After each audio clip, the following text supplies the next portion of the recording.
Hello and welcome to the Rating Room podcast. It's Jay and Andy again.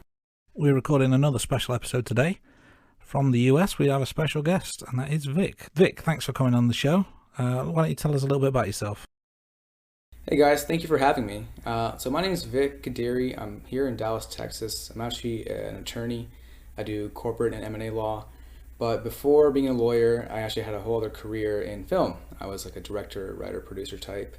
Worked in Hollywood for a little bit. And so I was a big fan of cinema and just cinema history. You know, you can't not be a fan of James Bond and the whole 007 franchise, you know, just being the longest running and most successful franchise in history as well. That's great. So before we start, Vic, I just want to ask you a question. How did you move from working in film to being a lawyer? How much time do you guys have? But basically, so I spent some time at the end of my time in college, basically writing and producing this film called Waves. It's about 4 soldiers who desert their nation during wartime and have to decide the best plan for survival, whether it's going out to sea or to a neighboring country for refuge, while being hunted by their own men for treason. And so I made this film. We shot it on 16 millimeter film, worked with Kodak to, get everything. I actually even shot on the camera that they used to shoot in the Vietnam War back in the day. So if you ever watch Apocalypse Now, there's a scene of Francis Ford Coppola doing a little cameo. He has his Arriflex 16BL on his shoulder. That's the camera we used. It's also the camera that Christopher Nolan used while shooting his first film as well. So it meant a lot to me to be able to shoot the film that way and get that certain look. But effectively, used that film as my calling card movie, went to LA, worked in distribution for a little bit. But a financier had seen this film while I was out in LA. He saw it was playing actually in the East Coast. So I'm from North Carolina originally. And got a hold of me and wanted to basically hire me to direct another feature. And I was like, this is great. This is my way out of LA. I wasn't very happy in Hollywood. But before I could leave, my university had actually hired me to go and interview a bunch of alumni in the greater Los Angeles area and San Francisco area. And I met such a wide variety of people who were in just different industries, different parts of their life, old and young. And what I realized coming out of it was that as a filmmaker, I had developed such a unique and different set of skills that could be transferred anywhere. And 2 people who really left an influence on me while I was out there were actually these 2 attorneys. One was a public defender in Oakland, California, and the other one was a trade secret attorney in downtown Los Angeles. And so that kind of stuck with me because I think I did a whole cross-country journey after that by myself, stopping wherever I knew people, sometimes not knowing people. And when you're on the road for that long by yourself, you have a lot of time to think and reflect and realize, what do you really want out of life? And I think for me, it was being close to family and a career that would kind of give me that option. Because when you're in Hollywood and it's all consuming. And I think that wasn't for me. That's great, Vic. That's really fascinating, actually. And from memory, Andy, this is our second guest that's worked in film, because we had R2 from Finland. He works in film and TV as well. It is indeed, yeah. We are one step closer to the movie business, I guess you could say, right now. So let's carry on with the recording. So continuing with the theme of James Bond, we're going to ask you some questions, Vic, obviously about James Bond. So I'm going to kick us off. So what is your earliest Bond memory? It was actually, I want to say 2010 or 2011. So one of my friend's grandfather was visiting from India. So he's a more elderly gentleman, and he loved, older Hollywood movies. And so I remember we were watching Goldfinger together, and just kind of left a big impression on me. And I was like, oh, so this is James Bond. And I was familiar with Ethan Hunt at this point, right? Because, Tom Cruise and the Mission Impossible movies were still pretty big when I was growing up in the 2000s. But I don't think I'd ever been directly exposed to the Bond films. So how old did you say you were then, sorry? I was probably 15 or 16. Okay. And I think as a teenager then, watching an old film, did you not think it was dated? Did you still enjoy the film considering it was such an old film? Oh yeah, absolutely. I mean, I still love old movies. My favorite film is North by Northwest, which is the proto James Bond movie. But So when I first moved to the U.S., right? So I was born in India. I came when I was 4, and so growing up, there's definitely a language barrier there, right? And so we go to the library, and my mom would pick out Charlie Chaplin films, and so that's my earliest memories with like great cinema, and so being able to enjoy silent era movies, I think says I can also enjoy the 50s and 60s era as well. Oh, excellent. So have you been back and watched all the Bond movies from that point? Oh, absolutely. I've seen them all. Yeah. Yeah. I think when I really got into them was actually freshman year of college. So our library, you could go rent out DVDs and stuff, and they had most of them. And so I think there's only a few that they didn't have. I think they didn't have Octopussy, they didn't have Diamonds Are Forever, and they didn't have On Her Majesty's Secret Service. I think those were the 3 that they were missing at that point, and that was 2013. So only Skyfall had come out as the latest film at that point. But yeah, no, I've seen them all. I think I could pick out one from each actor that I love the most, and I think there's just a charm to each Bond actor's portrayal of Bond that I just kind of love. Yeah, there's a uniqueness and at the same time a sameness. It's we get into great detail on a podcast about the different actors and the different films and portrayals. But let me give you another question, a bit more high level, nice easy one. What would you say your favorite Bond movie is? Oh, easily Skyfall. So Skyfall was the first Bond film I saw in theaters. I remember going to see it with my friends. It was senior year of high school. And I think that film just left such a big impact and impression on me. It definitely affected my tastes in like how a man should dress, how a man should shave, how a man should just kind of move through life. Like Skyfall, like, man, I have that shaving kit that he uses in the hotel, right? I actually got the straight edge razors too, but I don't like that as much. I'm gonna stick with my Gillette, like Connery does in Goldfinger. But I use the bowl and the brush to this day. So no, yeah, Skyfall. I mean, even so I love Omega watches, for example, and I started loving them because of Skyfall. He wears the Aquaterra in that movie, and when I first saw that, I was like, this is the perfect watch, and I wanted that watch, I think, for about 9 years, maybe more, since I saw it. So 2013, yeah, since 2013, I got it in 2021, and I would go to, when you're traveling abroad, you stop in the Omega boutiques in the airports, and you get to try it on and see if you like it and whatnot. I did that for years. And then finally, when I finished law school and I finally became a U.S. citizen, I finally went out and was able to afford that watch and bought it. So it just kind of felt very full circle to me. Because Skyfall had just come out right at the end of high school, starting college. So a follow-up question there, Vic. Do you think Daniel Craig is the most fashionable Bond? I think it's between him and Roger Moore. I think they have the most like flair in their style. They're not afraid to be. I don't want to say flamboyant, because flamboyant sounds more Austin Powers, but they're not afraid to be a little more stylish. I think when you look at Dalton, Connery, and even Pierce, it's a little pared back, a little more understated, which is good, right? That's still a good thing too. That's more classically British. But I think like Craig, actually borrows a lot from more Americana style as well, and I think Moore isn't afraid to just do things a little different, like his safari jackets, for example, but it could also be the era that he's in, 70s and 80s with the flared pants and whatnot.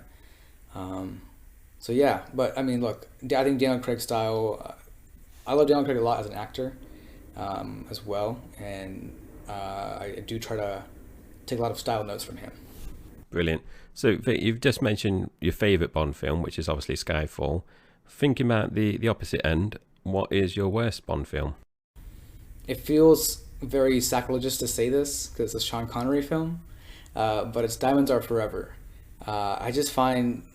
So it's actually one of the last Bond films I saw, right? Because my school library didn't have them, so I had to go out and buy this myself and watch it on my own time outside of school, like well after school. And there's very little in that film that I find redeemable. It starts out kind of, with Bond looking for revenge and killing Blofeld, so it kind of kills the tension that came out from On Her Majesty's Secret Service right before. because instead you kind of expect a film where he's hunting Blofeld the entire time, and of course Blofeld's still alive. But man, Connery he just felt so half-hearted in his portrayal there, and even the ending in Diamonds Are Forever as a goodbye to Sean Connery's era, really, it just also felt a little empty. Yeah. So do you think it would have been a better film if Jules Lazenby stayed on? Or do you just think the film wasn't that good? It wasn't necessarily... Well, obviously you mentioned about Sean Connery in terms of his portrayal, but if Jules Lazenby did stay on for another Bond film, do you think it would have been any better? Well, I think Lazenby was pretty kind of done with being Bond too at that point, right? So I don't... maybe his performance would have also been half-hearted as well. It's hard to say if it would have been better with Lazenby or Connery.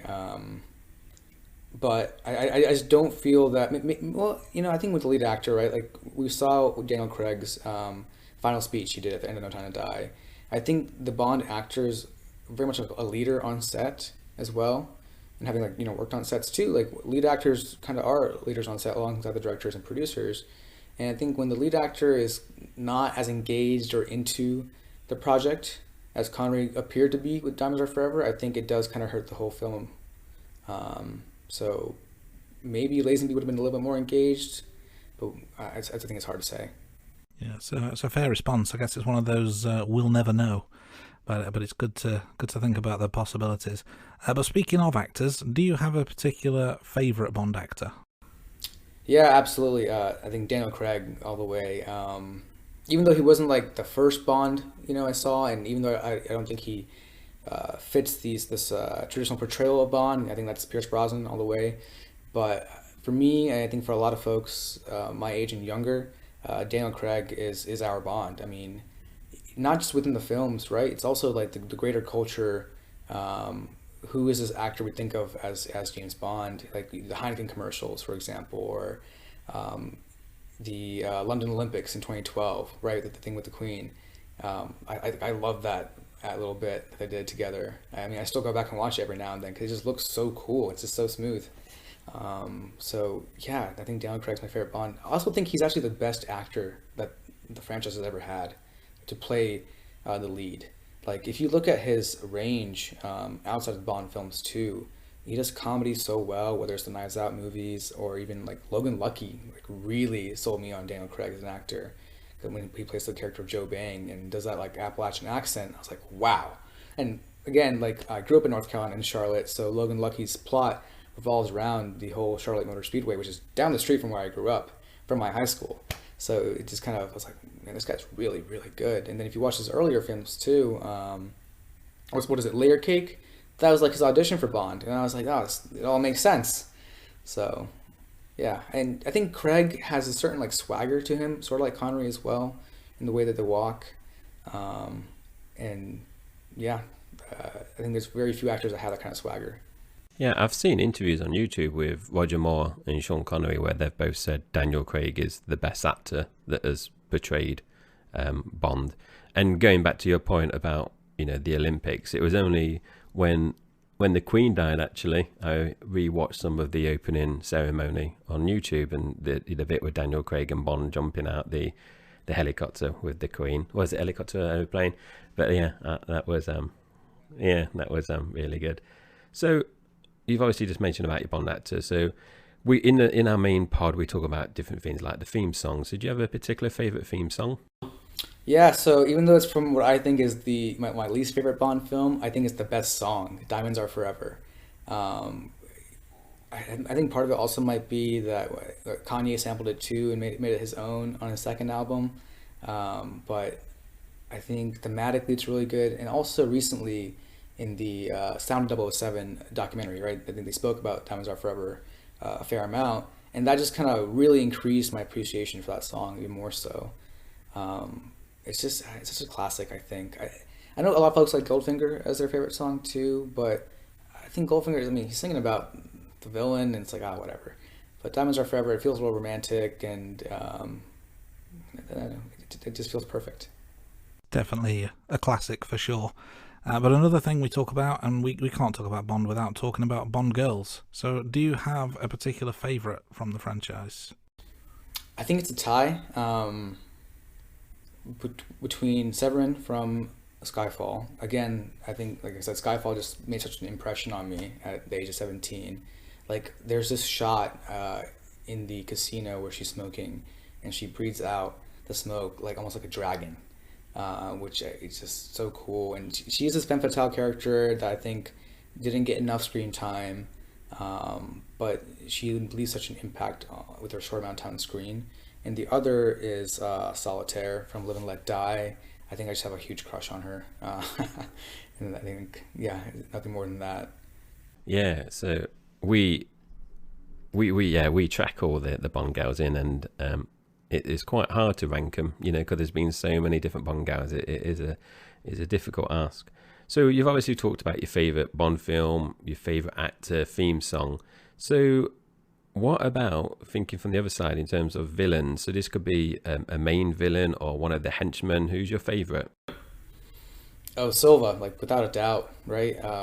Man, when Javier Bardem comes down the elevator and starts walking towards the camera when Bond's tied up, and just the whole monologue he does and the interaction with Bond, it's I think it's like a franchise high for sure. Like he to me, he's more convincing as this rogue agent or agent that's been mistreated and wants revenge than Sean Bean's from GoldenEye.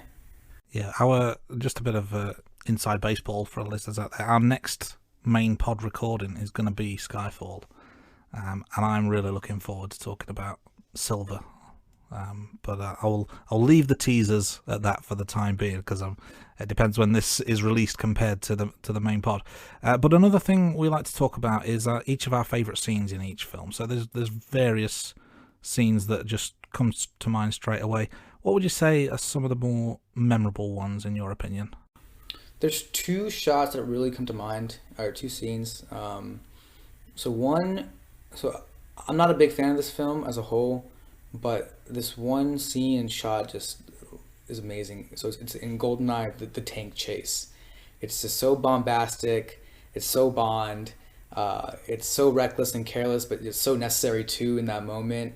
It feels big. And it's just a great image because you see Pierce looking quite dapper, as and very confident as the new Bond, and he's just coming down the street and this new tank's crashing through the wall, which I think is later mirrored actually in Casino Royale when we see the chase in Madagascar where Bond's like crashing through walls, right? So I think there's a kind of like a parallel there. And the other one is the rooftop chase in Quantum of Solace. It's like right after the song title sequence and everything, but at the very end, Bond's kind of got his leg trapped up in the rope and he's swinging back and forth trying to get the gun, and the other henchman's like about to get the gun too, and so there's a lot of tension in that scene. It's like is he not gonna get that gun in time, and you can feel him as he's like rubbing his fingers against the glass on the ground. It's very visceral, and I love that part too as well. Yeah, that was my favourite scene from Quantum of Solace as well. Very, very gritty. I do love a chase scene, and this being on foot just gave a little twist to the usual kind of car or boat or whatever. But yeah, you're right. Visceral, I think, is a great word to describe it. Yeah, Quantum of Solace is such a kinetic film. Like, it's very short and it never really stops. It's always moving. And I think every imaginable chase scene is in there, right? Boat, car, foot, plane. They have it all. It never stops moving. And I think it's such a great movie to kind of just put on because the action is always there.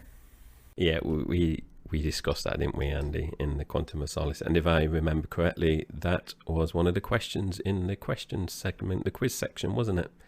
About the different chases. It was indeed. I'm still undefeated as of recording. So moving on, we talk about the gadgets in each of the films. We don't talk about our favourite gadget, actually. Maybe we do that at the end of the season special, but we do mention the gadgets that Bond uses. So, Vic, do you have a particular favourite gadget in the franchise? I think there's one gadget that really kind of blew me away when I first saw it. It's not even Bond's gadget. It's actually the dagger shoes in From Russia with Love at the very end of the movie. I think in the hotel room. I'm blanking on the name, but she comes out and she has these daggers in her shoes, which again is later mirrored in the Dark Knight with the Joker's shoes. He has them in his shoes as well, and I don't know why I thought it was like so clever. Like wow, like I mean, again, film from the '60s, but even to this day, I think that's just a clever thing, like a villain or hench person or anyone could put in their shoes to like have for a fight. But yeah, but besides that, man, in The Spy Who Loved Me, like there's that great chase right in the Lotus. They're going and going and going, and then eventually Bond goes into the water, and the Lotus is a submarine now, and that's awesome. I think I love that so much as well. Yeah, aside from the Aston Martin, the Lotus Esprit has got to be my favourite Bond car, an absolute classic. We've talked a lot of high points so far. I'm going to bring the tone down a little bit. What would you say is the lowest point of the franchise so far?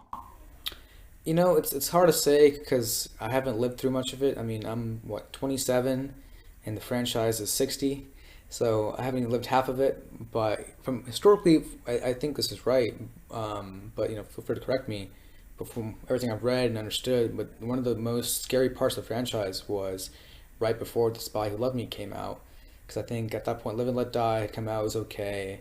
Man with the Golden Gun didn't do as well, and I think there was a lot of fear of whether this franchise could keep going forward. And I think when The Spy Who Loved Me came out, it was such a smashing hit. People, I think, really loved it. I think that kind of kept everything alive. I think also the points between Dalton and Brosnan was probably considered another low point. But as far as something I've actually lived through, I think with all the delays of No Time to Die was something pretty tough for the franchise and cinema as a whole. Yeah, it was a difficult time with all the COVID delays. Just going back to your point on, I guess, the 70s, we had a number of issues around that time. I seem to remember a quote to George Lazenby where someone said to him, "There's no point being James Bond because the spy genre is all but dead," and that would have been obviously just a couple of years before the time frame you were talking about. And I think this would have been around the time, Jay, if I'm correct, that the legal issues would have started up in terms of the rights to the Blofeld character and Spectre, etc., which is why we didn't see Blofeld for quite a period of time. Yeah, indeed. And, as Vic said as well, Dalton and Brosnan, the gap between that as well, I think is important to note as well.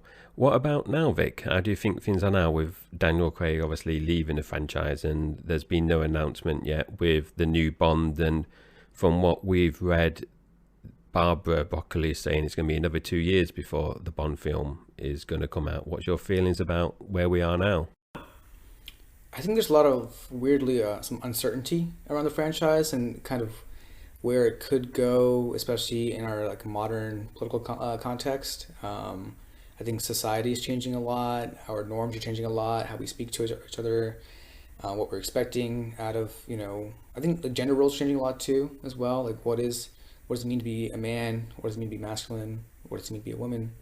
What does it mean to be feminine as well? And I think all of that will inform the next Bond film.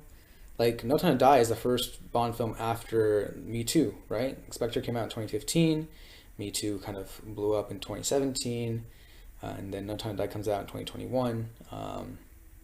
So I don't know. I mean, Craig's still kind of playing the role of being the face of the franchise until there's a new actor announced, right? And I know there's rumblings about Aaron Taylor Johnson, and I know Henry Cavill is still a big fan favorite as well. But I think he might be tied up with another franchise, and not Superman, but I think Argyle. There's another spy action thriller that he's heading up. I think Dua Lipa's in it too. So I'm curious to see how things play out with everyone's schedules. Yeah, I think people are a little nervous. I'm not too worried about it, honestly. Personally, I think one of the great things about the Bond films is that it knows how to reinvent itself for the modern day. So in our main podcast, we do a bit of acting, me and Andy, Vic. So we talk about one-liners, different quotes. I say a bit of acting very loosely there, Vic, because if you listen to any of the episodes, me and Andy can't act. So Hollywood hasn't called yet. That's for sure. All in due time. So, thinking across the whole franchise, do you have any standout quotes or one-liners that you think are just better than the rest, or just really stand out? Yeah, absolutely. So I think this kind of ties in with what I was just saying about what makes the Bond film so great. But in the interaction between Silva and Bond when they first meet, Bond says, "Well, everyone needs a hobby," and Silva's like, "So what's yours?" And Bond responds, "Resurrection." And I mean, Skyfall as a whole is a very meta film. Like, it's not just about a spy, whether MI6 agents are outdated, but whether if the James Bond franchise is outdated. But this line of saying resurrection is that Bond as an idea and franchise can constantly reinvent and adapt to whatever's happening in the world. We will always need a James Bond like character, and we will always need espionage and these agents in our world to kind of keep things safe, because a lot of the work is still in the shadows in so many ways. And I think guys my age and younger still need this character of James Bond. Yeah, Bond is and probably will remain timeless. That's for sure. We've talked a lot about the films. I want to switch gears slightly. Have you read any of the Bond novels, either the original Flemings or any of the more recent ones with other authors? I've read Casino Royale many, many years ago, and I was planning to read them, all the Ian Fleming ones too, but I know they're doing a re-release of all the books this year, so I wanted to pause before I try and buy up any older versions of the books and just wait till this new release comes out and then buy them all then.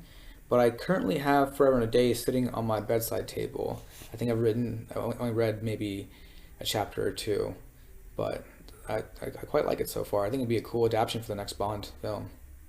Yeah, I'm curious whether they'll go with a book or whether it'll be a completely different, completely new script. Because obviously the first dozen or so at least were based on books, but then at some point in the franchise they kind of went away from the novels and maybe just took the titles and kind of came up with their own thing. So I'd be curious to see if they go back to any of the novels, either Fleming or the more recent ones. Mm-hmm.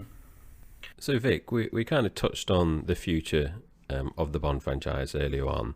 So do you think who's your number one choice for the next Bond actor? This is maybe a black sheep answer, but I would really like to see Henry Golding become the next James Bond. So here's my argument why. I know he's not popular, but he's I think his dad's British, mom is Malaysian, I think, and I feel like every film he's been in has been this like little audition to play James Bond. Crazy Rich Asians, it's like the romantic side, so Pierce Brosnan style. We've seen him do action in the G.I. Joe movie. Even The Gentleman too, like they call him like a Chinese James Bond. And that one rom-com movie he did, he does like a Sean Connery impression as well. I think he just has the look. I think it'd be more like I'd imagine him being more like a Pierce Brosnan type James Bond, a little more romantic, more debonair.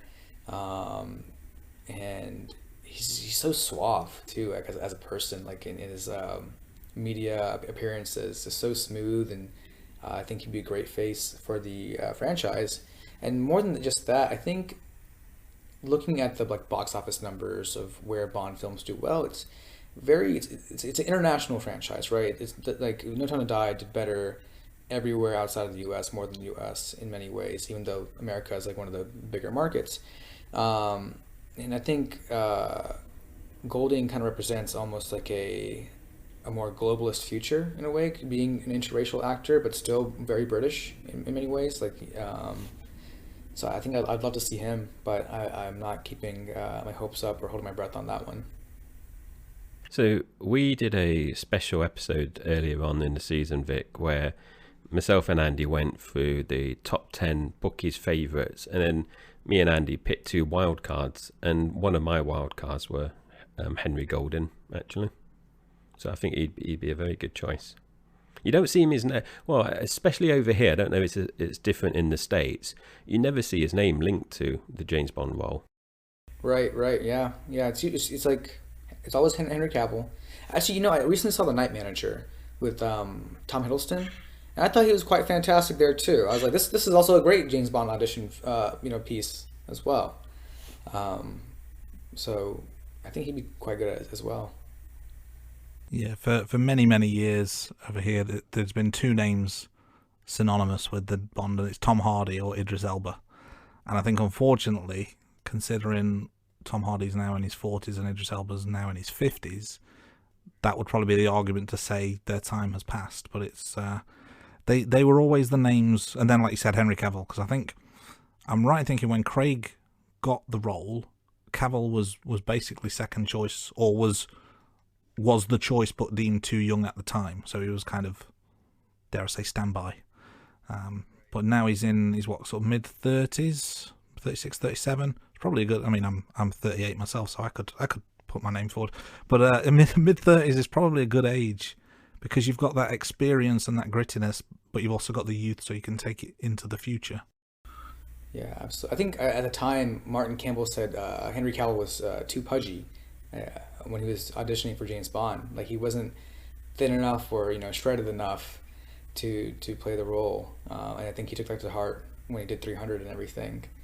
But I think Tom Hardy, I think he's a fantastic actor, but he's, in my eyes, almost like too rugged to play Bond. I know that, I know one of the criticisms of Idris Elba was like he's too street to be Bond, but I feel the same way about Tom Hardy, in so many ways.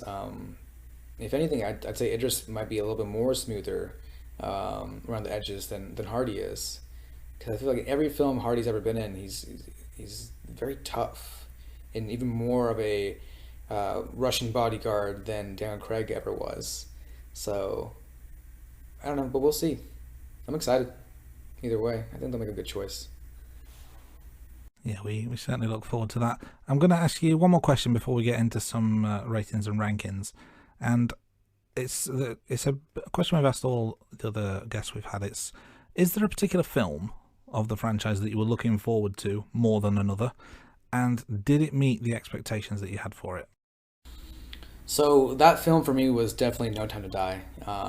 With all the delays and just, as Craig's final film and being such a big Daniel Craig fan, like even right now I'm wearing the No Time to Die watch, and I bought it specifically because it was Daniel Craig's last film and he had a hand in helping design the watch too. Yeah, man, I remember when it was supposed to come out in April, 2020, I had bought out a whole row of the theater for all my friends to watch together. And of course, then the cancellations happened and COVID happened. And so it just kept getting delayed. But then here, when it finally released, I was finally living in Dallas at the time. I was there opening night. They had an early showing on Wednesday. Went to that. Went again the very next day with my friends that I planned originally. So I think the hype for No Time to Die was just insanely high because of all the delays. And truth be told, I think the first two times I saw it in theaters, I was just so excited just to be in the theaters to watch a James Bond movie that I think I maybe missed a lot of details and wasn't able to judge the film on its own merits. But now I really do think it's a fantastic film. Easily one of the best in the franchise. I know right now in the fan base, especially if you look on Reddit, a lot of people do not like No Time to Die. And I can understand why. I'm also kind of curious too on your thoughts on that, as well as slightly older than me, how you feel about Bond dying. Because I have a buddy of mine, he's a huge James Bond fan as well. I think he's 33, 34, and he was very disappointed and upset that Bond dies at the end. He's like, this is James Bond, he can never die, he always wins, he always gets out, right? And so I love the whole spy genre as a whole, and obviously Bond is like the bastion of that. And to me, I'm like, this is a great piece of cinema. Like, I love Cary Joji Fukunaga, whether it's True Detective or his earlier films like Sin Nombre, or even Beast of No Nation. And none of his films necessarily end on positive notes when I think about it.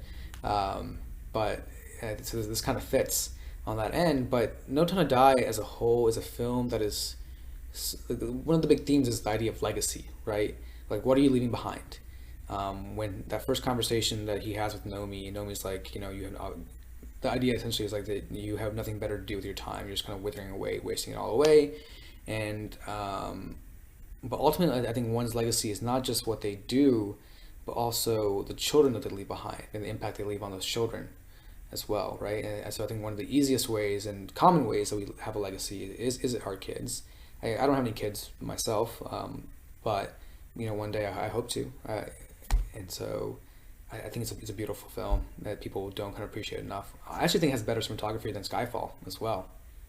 Well, Jay and I are going to be recording the No Time to Die episode in the coming week, so we're going to be watching it again, but from memory, and I've watched it maybe 5 or 6 times, because like you, I absolutely love the film. I think it's fantastic. And to your earlier point about people not liking that Bond died at the end, I was a bit mixed in terms of the decision, but I think the way it was done was beautifully done. It was really, really good. I actually thought when he got poisoned, and that realization sets in that he'll never be able to basically see or touch his family ever again, I thought that was like heart-wrenching. And if they would have ended it around that time, that Bond is alive, but he has to move away from family, and it's kind of he's back to square one, he's on his own with no one, that would have been a very strange way to end as well, particularly going into a new actor, knowing that it was Craig's final film. But I quite like the fact that you can look at Craig's 5 films as a standalone Bond franchise, because you've got the start to finish. So I quite like that about it. It does obviously mean that the next film has a decision to make. Do you start again? Do you reboot? Do you have some strange thing where actually Bond didn't die after all? No, I think that will probably be as popular as a fart in church. But there's many options that they can take, but it's not just a simple continuation. So I think it does justice to Craig's legacy, and I think it's a fantastic film. Jay, do you want to? What are your thoughts at this stage? I know we're kind of giving away elements of our main episode, but we're going to go into much more detail, obviously, on that. But what would you say your thoughts on it are? I've only seen it once, so I've only watched it that one time, and I've not watched it again. So I'm looking forward to it when we rewatch it in 2 or 3 weeks. So I'm reserving judgment. So I'm not going to really expand on that because, like I said, I've only watched it once. So I'm going to rewatch it and see if my opinion's changed or not. So it's not very in-depth compared to your two, but because I don't want to make a decision, because I've only watched it once. Yeah, I will watch with a clean slate. I'll be taking it seriously as seeing if there's things I've missed and judging it on today's merits, not the merits of a couple of months ago when I watched it last. Yeah. If I may add, just to kind of talk more about the film and how much I love it, but even like Craig's acting too, like he's playing a softer Bond, someone who's aged a little bit. I think we do kind of soften with age as well. Like I know as I've gotten older, I feel like I understand my emotions better and I can kind of tap into them more. Like even there's that Pixar film, The Good Dinosaur, right? I think it kind of bombed. But when I took like my younger like nephews and everything to go watch it, they didn't care for it at all. But for me, it hit me so hard. And I think with age comes that sort of maturity and a softening of your heart as well. And I think we see that in Craig's portrayal throughout his 5 films, especially ending with No Time to Die, where we see him kind of a little more playful. He's different because in Spectre and Skyfall and everything before, he's such a serious killer and assassin, but he's softened up a lot more in No Time to Die. And I think it just feels very natural as well for an actor and a character. So moving on now, Vic. So the regular listeners of the podcast know that myself and Andy, we rank and rate the films, but we also rate and rank different elements of the franchise. So we're going to put you kind of under the spotlight now. So I'm going to kick us off. So what are your top 5 Bond films at the moment? Because I know you said earlier on, things could be a bit fluid, but at the moment, what do you think are the top 5 Bond films? For me, okay, I don't want to say this is like a set list or anything, but these are like hands down favorites. Skyfall, clearly, From Russia with Love. I think it's just a great, Cold War era spy thriller. The Spy Who Loved Me. It's just it's just such a fun movie. No Time to Die, it's just an excellent work of art. And Doctor No, it's such a grounded spy film that I think works so well. Variation there between the different eras. You've obviously got a couple of Craig films, a Roger Moore film, and then two Connerys. Yeah, yeah. I mean, I think each actor brings something different to the role. Like, I think maybe the way I probably carry out myself more so is more Roger Moore. You try to charm your way with the villain, then try to stab him to death. But each film I think just brings a certain type of joy to the viewer. Like Skyfall is a this like perfect instrument that's executed so well. From Russia, same like From Russia with Love or Doctor No. But those are like more like classic spy films to me. And then No Time to Die is a more like modern interpretation, like a Logan was to like Wolverine and MCU and Fox. And then Spy Who Loved Me, I think is like just one of the most fun Bond films there is. Out of interest, just to put you under a bit of pressure, do you have a particular favourite Brosnan film? Tomorrow Never Dies. Actually, I think it's same reasons for like Quantum of Solace. It's just a great action film. It just moves so well. Michelle Yeoh is fantastic. I love their chemistry in that film so much. Like just how they kind of go back and forth. All the action sequences in that movie just kind of really stand out. Like when they're jumping off the tower and they're using the banner to fall down. The remote control car is great, and I think Brosnan is just so smooth in that film. And after that, I'd say The World's Not Enough is probably my second favorite Brosnan film. I think just the plot and the sort of idea that the Bond girl is actually the main villain too really took me off. Surprised me when I was a kid. So, those two for sure. Some good choices in the list, and of interest, The World Is Not Enough was actually the first one I saw at the cinema as a 15-year-old at the time. I would have been. You mentioned Michelle Yeoh as being a great Bond girl, but does she make your top 5? What would you say are the top 5 Bond girls for you? Man, I'd say top 5. I think I said Severin before. Solitaire as well, because I have a huge crush on her. Honey Rider, I think in Doctor No, just iconic scene and iconic entrance that has been mirrored so many times in the Bond franchise now. Right, whether it's Die Another Day or in Casino Royale. Paloma, actually No Time to Die, is like, I think it's like everyone's favorite part of the film, right? When she comes in and she's like this naive CIA agent and turns out to be she's actually really, really talented. She's great. I think also their chemistry from like Knives Out just a few years earlier really shows there as well. And then lastly, Anya from The Spy Who Loved Me. Because the opening scene, you think it's Bond in the bed, but it's actually her, and then she's kind of heartbroken because I think her lover's dead, and all the times that she plays Bond in that movie, I just think it's just great writing.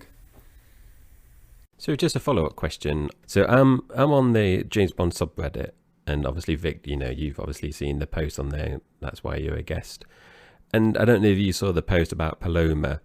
And where someone posted on there to say, do you want Paloma to be in the future Bond films, or has it come to an end? Daniel Craig has left, so she's part of that franchise. What's your view on that? Would you like to see her? Because she has quite a strong following in the Bond community.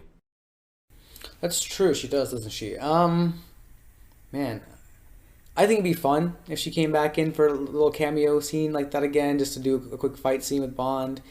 I can't see her as a main Bond girl or anything. Sort of like, I'd imagine like a Camille, like Quantum of Solace is what people may want, but I would be happy with her just never coming back. But if she came back, it'd have to be like a quick wink at the audience sort of moment. So moving on, what are your top 5 Bond villains? So these can be your main villain or any of the henchmen. I said Silva before because I think he's just so frightening and just fascinating at the same time. Next, Jaws, actually. So Spy Who Loved Me and Moonraker, right? He's just so much bigger than Roger Moore, and I think there's a great sort of like Tom and Jerry sort of relationship there. So like kind of cartoonish, and it's fun, but there's still this very real threat between from Jaws, where I think they try to imitate that in Spectre with Dave Bautista, but I don't think it worked out as well, because I don't think Dave Bautista is as big as the actor that plays Jaws. But I see, the inspiration and everything there. Then after that, Max Zorin in Mayday. Max is just so evil and like willing to sacrifice Mayday, right at the very end, and everything. And he even even though him and Mayday kind of have a thing, he's happy using Mayday to distract Bond and to go and sleep with Bond, basically. Which I think that's very nefarious and almost like inhumane in a way, because I feel like as men, when you're with a woman, like I think there's a certain attachment and protectiveness there, but clearly he only sees Mayday as a tool, and so he doesn't even like treat her as a person in that sense, in many ways. And Mayday is really good villain, like she's a good like opponent for Bond, but at the very end you see a change of heart in her, which I kind of like. And then next would be Le Chiffre from Casino Royale, just because both in the book and in the film, actually maybe more so in the film, because Mads Mikkelsen is fantastic. There's just something again so I don't know what the right word is here, but like frightening almost, right, with the blood and the eye and just the way he looks into Bond, and how he can shake up Bond and play Bond too. I think he's fantastic, even though he's not maybe a physical match for Bond. And then lastly, Odd Job, right? One of the first, I think, henchmen I ever saw, right? And he's so small yet so dangerous, and really gives Bond a run for his money, even up to the very, very end in Fort Knox. So I think that's fantastic as well. I'm a big Odd Job fan. And to your point around Jaws, I actually met Richard Keel about 20 odd years ago now, and he is a big man. I think he's a legit 7'1", if I remember. But yeah, I would have been maybe 16 or 17 at the time, and he came to like a local event where they have like stalls and celebrities and such, and he was the celebrity on hand signing autographs. It was a nice guy, but the woman he was with, a kind of his assistant or whatever, she was kind of shooing people away if they were taking too long talking to him, so that kind of put a dampener on things. But he is a huge individual, that's for sure. Moving on to the next ranking, so I won't ask you to do top 5 here, because there's 6, and because there's 6 Bond actors. So you put Craig at number 1 earlier as your favourite. How would you rank the others 2 to 6? That's so hard, because again, I think this changes as well whenever you watch their movies.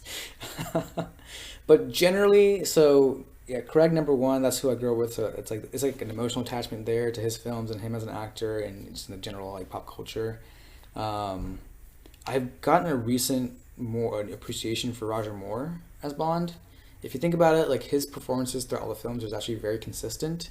There's something very fun and light and just enjoyable there. I never felt like he was calling it in, right? Even in his last 2 films. In A View to a Kill and in Octopussy, he's still having a good time. He's still enjoying playing the role. Yeah, there's people saying, oh, he's too old, whatever, but I feel like he's still putting a great amount of effort in, and he's trying. He never seems like he's out of it, like Sean Connery was in Diamonds Are Forever. So then, third actor, I'd say Connery, just because of Dr. No from Russia with Love. It's just such fantastic movies. I mean, he set the standard, right? And he's just as suave and as good as any that came after. And then I think Dalton, actually. I think he's fantastic too. I remember like watching his films and just being so shocked. He's almost like how visceral and how almost like brutal he is. His Bond is. And then next would be Brosnan, which I think is a little unfair because Brosnan's such a fantastic actor too. But just trying to be objective, I think that my 2 favorite are his 2 middle ones, and the other 2 I'm kind of so on. And then lastly, Lazenby, like there's only one movie, and I think Honor Majesty's Secret Service is maybe a little overrated. It's like 3 separate movies kind of put together, like almost like different genres, kind of a little hodgepodge at the end, or as a whole. And the best parts are like the very beginning and I think the very end. Everything in between, in the middle, is kind of so-so for me. We've mentioned this on our main podcast. I think I really like Brosnan, so I grew up with Brosnan. But I think the thing that goes against Brosnan is the quality of the films. I don't think the films during his era are necessarily the best. And going back to, the guests that we've had so far, Roger Moore has featured highly, and he doesn't feature as highly in our list, does he, Andy, in terms of our main podcast so far? No, he doesn't, but that's the beauty of discussions such as this, is that we've all got different tastes, we've all got different expectations of who and what Bond is. The Lazenby at the bottom of the list, I think he'd probably be at the bottom of a lot of people's lists, in all honesty. And a question we posed is, did he need more time? Like, did he need another couple of films to establish himself? I guess we'll never know, because obviously he was one and done. But for if I think of Connery, he is arguably the quintessential Bond. But things really, for me, took him to a next level is when he did Goldfinger, which was his third film. You got Dr. No and From Russia with Love, both really good films, but Goldfinger for me was just next level, just fantastic. And if Dalton had a third film, would he have catapulted it to a next level? If Lazenby had had more films, would he have gone to a next level? Fun to speculate, but I guess we'll never know. Yeah, I mean, the third film is typically kind of like the big one, right? For each actor, like I say, that what really is their most successful. Like Skyfall was Craig's most successful. Spy Who Loved Me for more. Goldfinger for Connery. Or I guess maybe Thunderball maybe made more money. I can't remember exactly. But yeah, I think if Dalton got a third one, I think he would have been fantastic in it too. Lazenby, it's hard to say because again, he didn't really want to do it anymore. So hard to convince a guy who doesn't want to be Bond anymore. True. So last set of rankings, Vic. So you've mentioned earlier on Diamonds Are Forever is your favourite theme song for the Bond franchise. What are your other 4 favourite songs? Okay, so Billie Eilish's No Time to Die, I think it's just fantastic. I know, again, unpopular opinion, but I think she sings it so well. It's mysterious, it's dark, kind of sad. It's also a song that could be kind of read to be either from Bond's point of view or Madeline Swan's point of view, which I think is kind of interesting as well. Then next would be Skyfall. It's like the first film that won the Oscar, right? Or first song that won the Oscar for a Bond song.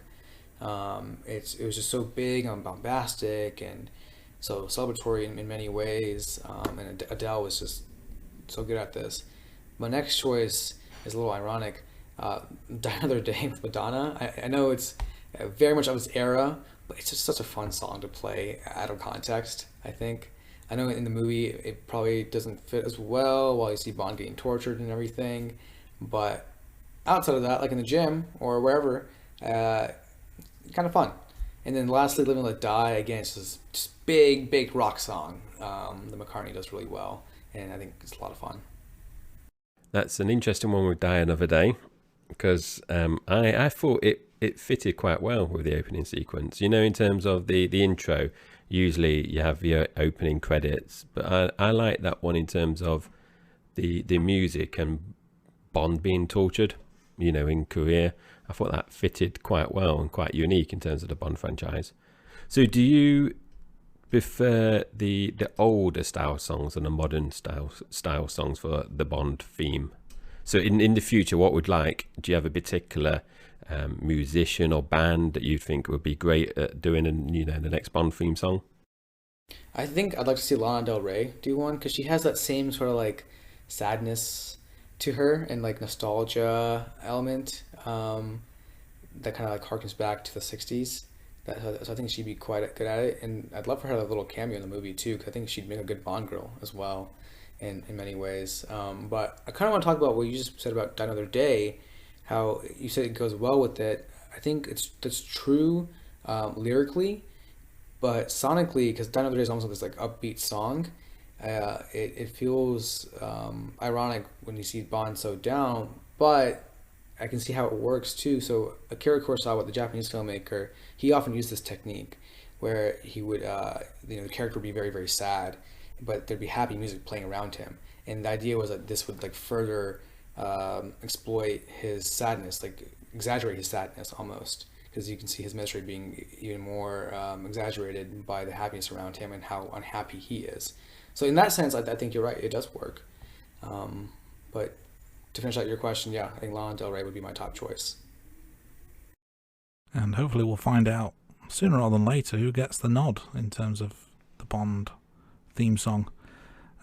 It's been great to chat with you, Vic, and get all your ideas and thoughts and opinions and rankings on all things James Bond. It's always good to get another opinion instead of Jay and I just waffling to each other endlessly.